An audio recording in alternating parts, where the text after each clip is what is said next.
Olá, pessoal, sejam todos bem-vindos à nossa aula de sistema cardiovascular, agora abordando os vasos sanguíneos.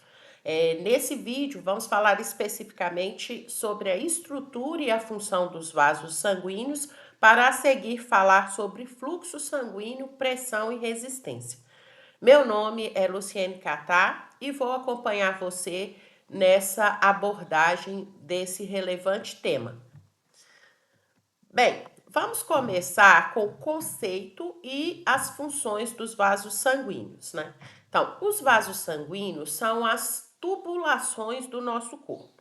Assim como na nossa casa a gente tem a caixa d'água que armazena a água e lança essa água para os diferentes cômodos da casa, o nosso coração, ele é uma bomba propulsora de sangue que recebe o sangue vindo do corpo e também vindo dos pulmões e depois bombeia esse sangue para todas as partes do nosso corpo.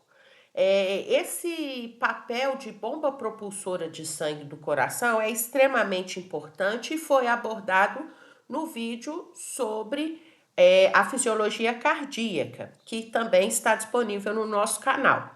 E agora a gente vai ver esse percurso do sangue pelo corpo, levando para as células tudo o que elas precisam e retirando delas aquilo que é resíduo, que é tóxico, os excessos também, né? De água, de íons e tudo mais. Esse movimento do sangue, ele se faz por meio dessas estruturas tubulares, né? Que vão ser responsáveis pelo transporte do sangue a partir do momento que ele sai do coração e também a partir do momento que ele tem que voltar ao coração.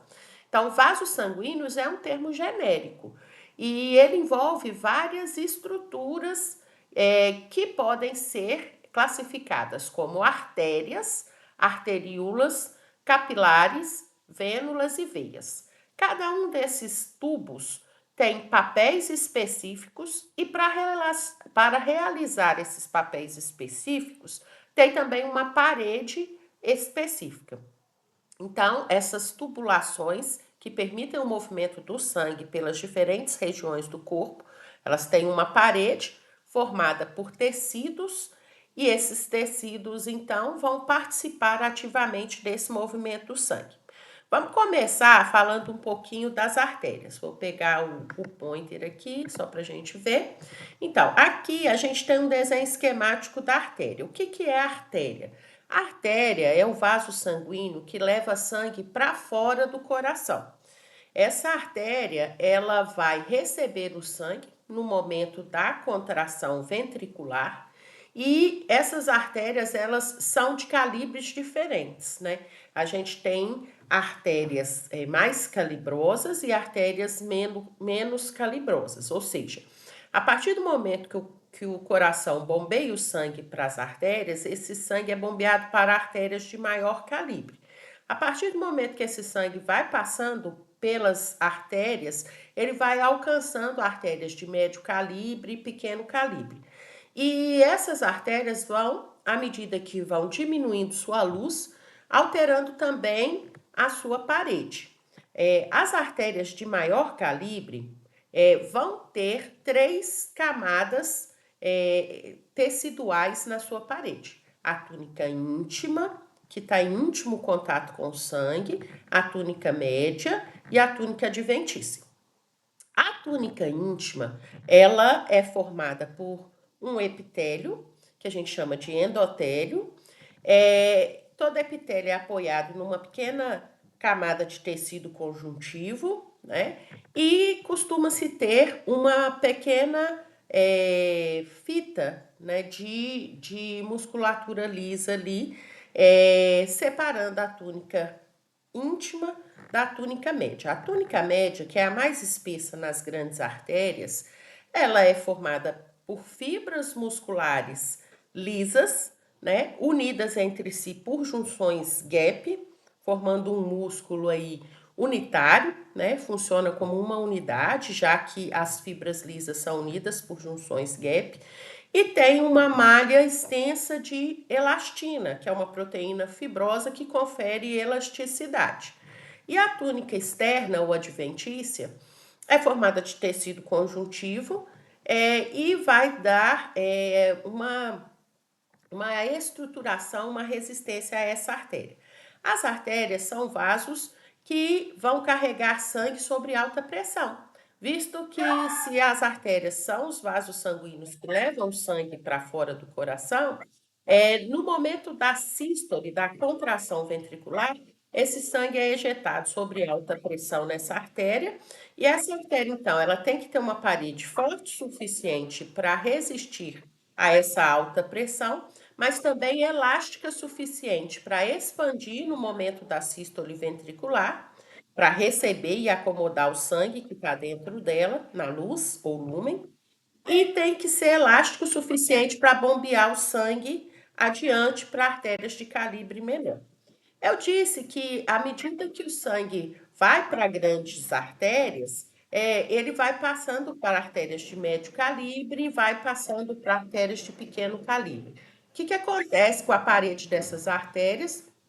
À medida que nós temos uma progressão dessa árvore arterial, a túnica média vai perdendo elastina, porque agora já está mais distante, né, da área de bombeamento, e essa túnica média, então, vai perdendo aí elasticidade. Quando o sangue chega nas menores artérias do corpo, que a gente chama de arteríolas, nós vamos ter só túnica íntima e túnica média. E essa túnica média, ela fica exposta, já que não temos a túnica externa, e ela vai aumentando aí sua sensibilidade a sinais químicos, sejam eles de origem nervosa ou não. De modo que as arteríolas, elas funcionam como válvulas controladoras de fluxo.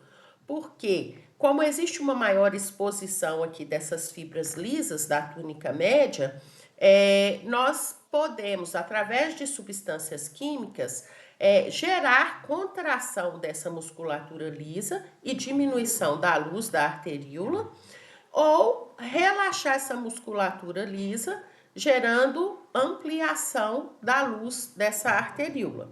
Então, as arteríolas é como se fossem tubos que podem aumentar sua luz ou diminuir sua luz. Isso pode ocorrer com as artérias, pode ocorrer com as veias, mas é mais proeminente nas arteríolas, porque as arteríolas, elas controlam a quantidade de sangue que vai para os vasos de troca, que são os vasos capilares, né? Os capilares não têm esse nome à toa. Os capilares são vasos sanguíneos mais finos do que um fio de cabelo. E ele só tem a túnica íntima, não tem mais a túnica média nem a adventícia. Isso porque, quando o sangue passa pelo capilar, é possível que ocorra a troca entre sangue e tecido.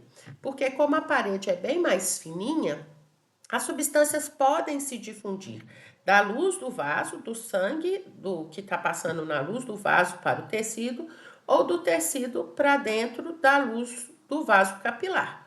Então, essa parede ela é muito fina, muito delicada, e nós vamos ver mais adiante que existem tipos de capilares, mas basicamente os capilares são vasos de troca. Então, dessa forma, o que a gente percebe? Assim que os ventrículos entram em sístole e começa a ejeção ventricular, o sangue vai para as grandes artérias. Dessas grandes artérias, o sangue passa para artérias de médio calibre, pequeno calibre, até que alcança as arteríolas. As arteríolas podem sofrer o processo de vasodilatação ou vasoconstrição, controlando assim a quantidade de sangue que vai para os capilares, que são vasos de troca. Ao passar pelos capilares, o sangue então deixa para o tecido o que ele precisa e recebe as toxinas, as impurezas, os excessos, e esse sangue então é drenado para pequenas veias que a gente chama de vênulas, que tem uma parede muito parecida com a parede da arteríola, só túnica íntima e média, e essas vênulas drenam o sangue para as grandes veias, que são vasos que têm como objetivo levar o sangue de volta ao coração. Então, essas veias, elas têm as 3 túnicas, íntima, média e adventícia, mas diferentemente da artéria, que tem uma luz menor e mais regular, a veia tem uma luz maior, mais irregular, então ela funciona como um reservatório de sangue. A túnica mais proeminente é a adventícia, a túnica média é menor, e a túnica íntima, ela se projeta para a luz do vaso em vários pontos, formando as válvulas venosas, que auxiliam no retorno do sangue venoso de volta ao coração. Ou seja, as veias têm também uma estrutura de parede apropriada para o seu papel. E qual o papel da veia? Devolver sangue ao coração. Por isso, as válvulas auxiliam tanto nesse retorno venoso, elas abrem para que o sangue suba para o segmento anterior e fecham para que não haja fluxo retrógrado, volta do sangue de onde ele veio. E assim as veias vão devolver o sangue ao coração. Então, cada um desses vasos sanguíneos tem uma parede apropriada para a sua função e cada um executa o seu papel de forma eficiente, desde que não ocorra nenhuma patologia. Então, artérias são vasos que levam sangue para fora do coração, em direção aos tecidos corporais. As menores artérias do corpo são as arteríolas, que são válvulas que controlam a quantidade de sangue que vão para os vasos de troca, que são os capilares, são vasos sanguíneos mais finos que o fio de cabelo. Toda a troca entre sangue e tecido ocorre a nível de capilar, e do capilar vai para as vênulas e das vênulas para as veias, para que esse sangue retorne ao coração no circuito da pequena e grande circulação, como já explicado anteriormente. No vídeo sobre fisiologia cardíaca, a gente tem uma revisão sobre pequena e grande circulação.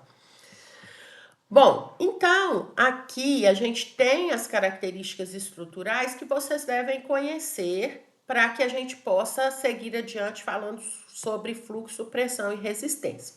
Então, artérias são vasos sanguíneos que são submetidos às mais altas pressões. Por isso, quando a gente vai aferir a pressão sanguínea arterial ou simplesmente a pressão arterial, isso é feito nas artérias, porque como as artérias são os vasos que levam sangue para fora do coração no momento da sístole ventricular, elas têm que resistir à alta pressão, porque esse sangue ele é pressionado sobre alta pressão nessas artérias, mas elas têm baixa resistência ou não oferecem oposição ao fluxo, porque o objetivo é levar esse sangue para o tecido.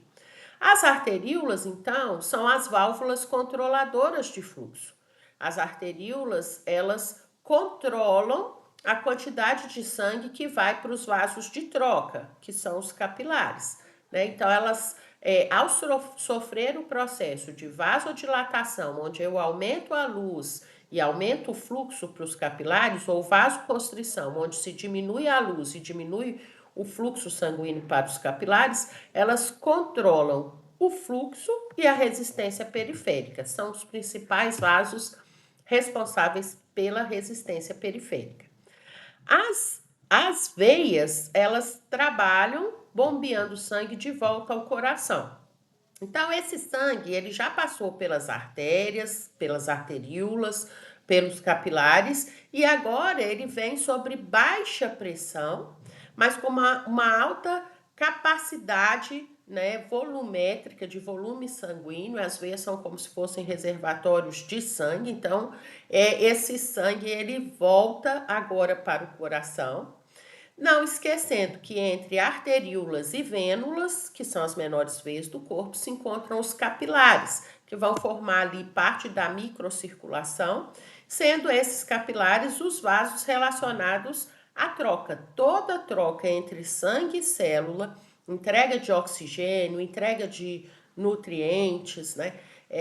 Receber do tecido os resíduos de metabolismo e os excessos, toda essa troca entre sangue e célula é feita a nível desses pequenos vasos de luz bem estreita e parede bem fininha, só com túnica íntima, chamado de capilares. Então, aqui nós temos alguns detalhes, né? Aqui no caso da parede e da luz de uma artéria, da parede e da luz de um capilar, da parede e da luz de uma veia. Observando essas figuras, que conclusões a gente pode tirar, né? A parede não é igual. Na artéria, a gente tem as três túnicas, túnica íntima, média e adventícia ou externa. Na túnica íntima aqui, a gente tem as células endoteliais. O endotélio é um epitélio pavimentoso simples que reveste a luz do vaso com uma fina camada de tecido conjuntivo de apoio. A túnica média aqui de músculo liso e elastina, quanto maior o calibre dessa artéria, maior a quantidade de elastina, maior sua capacidade de expansão e retração, e uma túnica adventícia de tecido conjuntivo. A luz é bem regular, tá? E ela está responsável por levar sangue para fora do coração sobre alta pressão e baixa resistência. Aqui nós temos a veia. A veia também tem as três túnicas, íntima, média e adventícia, mas a túnica média não é tão desenvolvida quanto na artéria. A luz da veia não é tão regular quanto a da artéria, ela é uma luz mais irregular e mais ampla. Ela não está submetida a uma pressão tão alta quanto a artéria, e a túnica adventícia de tecido conjuntivo se torna a túnica mais predominante, né? Aqui não dá para ver, mas em grande parte das veias, principalmente dos membros inferiores, onde o sangue sobe, né, dos membros inferiores em direção ao coração, já que a veia é responsável pelo retorno do sangue venoso após a troca tecidual para o coração, ela apresenta projeções da túnica íntima, formando válvulas venosas. E aqui a gente pode ver o capilar, que é o vaso sanguíneo mais fino do que o fio de cabelo. A gente pode ver que sua luz é bem estreitinha, a parede só tem túnica íntima e é o vaso responsável por toda a troca entre sangue e tecido. Esse slide é para chamar atenção para a túnica íntima, que está presente em todos os vasos sanguíneos e tem uma importância fundamental aí na saúde e na fisiologia dos vasos sanguíneos. Aqui temos um outro slide chamando atenção para a túnica média, que é bem destacada nas artérias, mas também está presente nas veias.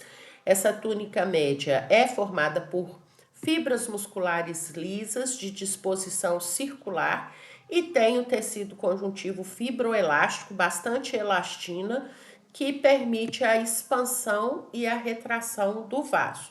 Essa túnica média, ela tem uma importância fundamental nas artérias e nas arteríolas, e é essa túnica média que vai permitir os processos de vasodilatação e ampliação da luz com aumento de fluxo para os capilares e vasoconstrição com diminuição da luz e diminuição do fluxo sanguíneo para os capilares. E a túnica adventícia, que é também chamada túnica externa, constituída de tecido conjuntivo, conferindo resistência e estruturação de todos os vasos sanguíneos que a contém, né? Aqui, então, nós podemos ver um desenho esquemático mostrando que as artérias levam sangue do coração a todo o corpo, suas paredes são o quê? Espessas e dilatáveis, né? As veias levam sangue ao coração, né? O sangue que veio do corpo após a troca gasosa no tecido, o sangue chega arterial no tecido, deixa oxigênio, deixa nutriente, capta CO2, capta resíduos metabólicos e retorna ao coração pelas veias. Suas paredes são mais finas que as das artérias e sua luz mais ampla. E os capilares que vão levar sangue para que ocorra a troca a nível de tecido, né? para fornecer oxigênio às células, captar o CO2 dessas células e fazer a ligação entre artérias e veias. Aqui novamente uma figura comparativa de artérias, veias e capilares. E a gente precisa falar um pouquinho sobre a microcirculação, né? A microcirculação está esquematizada aqui. As menores artérias do corpo são as arteríolas. Como eu disse, as arteríolas só têm túnica íntima e média. A túnica média já não tem mais aquela mesma quantidade de elastina das grandes artérias.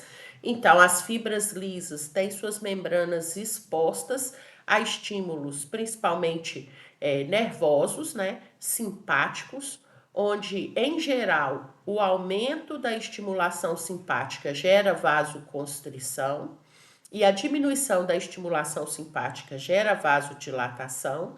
E quando ocorre essa vasodilatação, aumenta-se o fluxo para a rede de capilares. A arteríola está transportando sangue arterial para o tecido. Quando chega a nível de capilares, o oxigênio do sangue arterial, em parte, é deixado para o tecido, o CO2 do tecido é captado pelo sangue, e a nível de capilar mesmo, esse sangue arterial é convertido em sangue venoso, é drenado para pequenas veias, que são as vênulas, e das vênulas para as grandes veias. Esse circuito arteríola, rede de capilares e vênula supridora de um tecido forma a microcirculação. Essa microcirculação é extremamente importante e é ela que vai ditar como vai ser a entrega de oxigênio, a captação do CO2 do tecido, ou seja, isso aqui não é contínuo. Os processos de vasodilatação e vasoconstrição das arteríolas vão permitir a maior entrega de oxigênio para o tecido que está com taxa metabólica aumentada ou a menor entrega de oxigênio para os tecidos que estão com menor taxa metabólica. Nós vamos falar sobre fluxo, pressão e resistência no próximo vídeo e eu vou explicar esses detalhes. É importante ressaltar que, em geral, a estimulação simpática causa vasoconstrição e a estimulação simpática diminuída, vasodilatação. Porém, isso vai depender do tipo de receptor adrenérgico que existe na parede das fibras lisas aí da arteríola, né? Então, se o receptor for do tipo alfa-1, a resposta é essa que eu descrevi, né? Aumenta a estimulação simpática, vasoconstrição, diminuição da estimulação simpática, vasodilatação. Mas em alguns leitos capilares, a arteríola supridora apresenta receptores do tipo beta, beta 2 principalmente. E aí, o que a gente vai ver é que a ligação da noradrenalina a esse tipo de receptor causa vasodilatação e, consequentemente, aumenta a luz e aumenta o fluxo para a microcirculação. Isso é muito comum em situações de estresse, onde eu vou ter, na maioria dos vasos sanguíneos, né, pelo aumento da estimulação simpática, vasoconstrição, mas nas arteríolas que suprem os membros, nós vamos ter vasodilatação, desviando o fluxo da pele, do digestório, para os músculos estriados esqueléticos que serão acionados nas reações de lutar ou fugir, né, nas situações de estresse. Então, essa arteríola aqui, ela pode sofrer, além da ação dos sinais nervosos, ação de mediadores locais, né? Onde o CO2, a própria adenosina aumentada, a diminuição do pH, o aumento do nível de H+, o aumento da temperatura vão também causar vasodilatação e aumento do fluxo para aumentar a entrega de oxigênio, visto que esses mediadores teciduais vão indicar maior necessidade de oxigênio por parte desse tecido. Então, nós temos aqui no controle da vasodilatação e da vasoconstrição das arteríolas supridoras, fatores nervosos, fatores hormonais ou humorais e fatores locais, né? Sendo que os fatores locais são os principais indicadores da necessidade de aumento de fluxo. Outro ponto interessante aqui é da gente perceber que em vários capilares, né, a gente tem os esfíncteres pré-capilares que podem estar fechados em um momento e abertos em outro.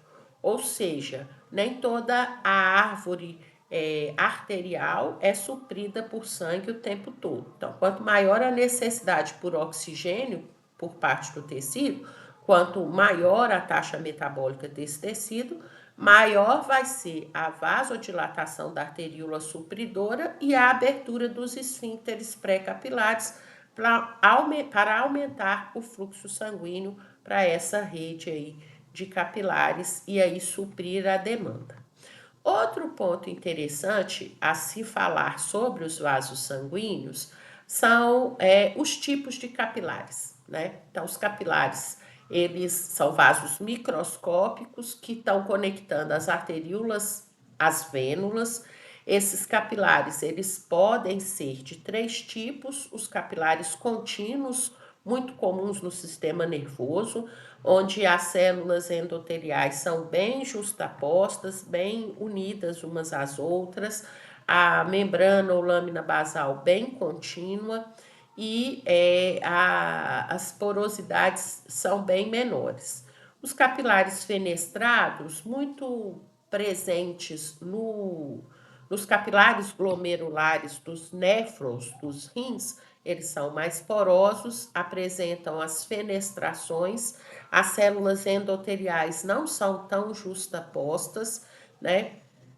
E a membrana basal ainda é contínua, mas vai se formar uma membrana de filtração importante para que seja executada a função dos rins, que é filtrar o sangue, formar a urina e liberar do corpo os resíduos e excessos metabólicos.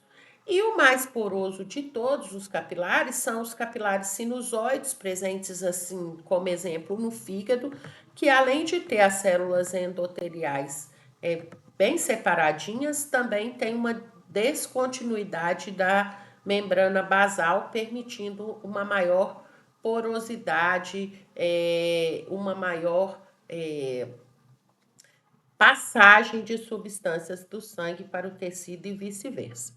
Aqui, né, a gente então vê que todos os vasos sanguíneos trabalham em prol da microcirculação, né? E muitas vezes, né, a gente tem aí a anastomose arteriovenosa e, como eu disse anteriormente, nem sempre os capilares são supridos por sangue, a não ser que exista realmente uma necessidade, né? Então, aqui os 3 tipos de capilares presentes no corpo humano e o papel de cada um deles, né?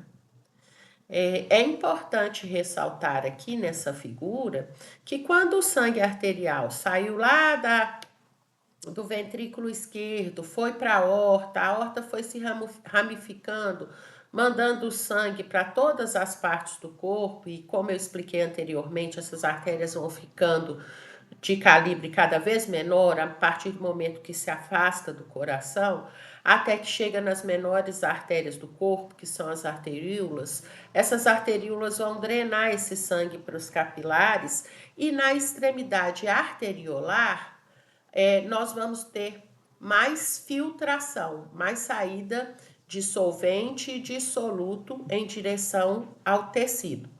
E aqui na extremidade venular, nós vamos ter forças para termos maior absorção, né? As forças maiores são no sentido de devolução de líquido para os capilares, para que sejam drenados para as vênulas e veias. Ou seja, na extremidade arteriolar, nós vamos ter forças maiores que direcionam a filtração, e na extremidade venular, forças maiores que direcionam a absorção, né? Essas forças são as pressões de líquida, a pressão osmótica, a pressão oncótica, que é a pressão das proteínas, são as 2 principais pressões, né? Então, na extremidade arteriolar, a gente vai ter mais a pressão hidrostática, que vai favorecer a filtração. E na extremidade venular, a gente vai verificar que à medida que líquidos vão deixando o vaso sanguíneo em direção ao intestício, a pressão oncótica ou coloide-osmótica, a pressão de proteínas, vai se tornando maior, favorecendo assim a absorção. Só que nunca a mesma quantidade filtrada é absorvida, né? A mesma quantidade filtrada na extremidade arteriolar é maior do que a extremidade absorvida na extremidade venular. E é aí que nós vamos precisar da ação dos vasos linfáticos, onde teremos uma aula falando sobre esses vasos que captam o excesso de líquido filtrado e não reabsorvido para devolver a circulação venosa, ok? Para finalizar, nós temos aqui essa figura que fala sobre a distribuição sanguínea, onde a gente pode ver que as veias e vênulas são reservatórios de sangue, 60% do sangue circulante se encontram nas veias e nas vênulas, né? Nas artérias e arteríolas, cerca de 15%, no coração 11%, e essa distribuição ela é modificável, né? Essa distribuição ela pode ser ajustada de acordo com a necessidade do organismo. O nosso corpo ele sempre vai mandar mais sangue para aquele tecido que está precisando de mais oxigênio, que está precisando de mais nutriente, ou seja, o tecido que tem uma maior taxa metabólica.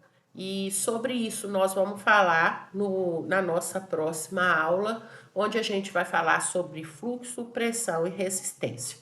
Então, eu queria terminar a nossa videoaula explicando que vasos sanguíneos são as tubulações do corpo, o coração bombeia o sangue para esses vasos sanguíneos e esses vasos sanguíneos vão ser adaptados ao seu papel funcional, ao seu papel fisiológico, né? Então, a gente falou das artérias, das arteríolas, dos capilares, das vênulas e das veias, e a partir desse conhecimento a gente pode passar a falar sobre fluxo sanguíneo, pressão sanguínea e resistência periférica. Até a próxima aula. Muito obrigada.